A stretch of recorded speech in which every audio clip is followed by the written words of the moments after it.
বাংলাদেশে 100 টাকা বেশি। তার মানে ওখানে গেলে আমি 100 টাকার ফসলটাই আমি 500 টাকা পাচ্ছি, দেশের বাইরে পাচ্ছি না।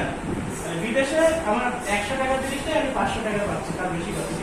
এই জন্যই আমরা যদি এই গ্যাপ প্রশিক্ষণ ফলো করি, এইভাবে যদি আমরা দেশের বাইরে পাঠাই, তাহলে তারা নিবে, তাছাড়া নিবে না। দেশের বাইরে কিন্তু যে কোনো ফসল নেবে না।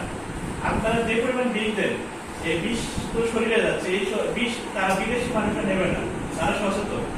তারা দেখবে যে কারা কারা গ্যাপ ফলো করছে, মানে গুড এগ্রিকালচারাল প্র্যাকটিস এইটা ফলো করছে, বুঝতে পারছেন? উত্তম কৃষি চর্চা এইটা যারা যারা ফলো করছে তাদের পণ্যই নেবে তারা বিদেশে।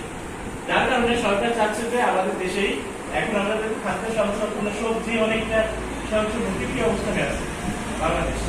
যার কারণে দেশের বাইরে রপ্তানি করতে হবে। দেশের বাইরে রপ্তানি করতে হলে কি করতে হবে? আমাদের উত্তর কৃষি চর্চা এইটা ফলো করতে হবে।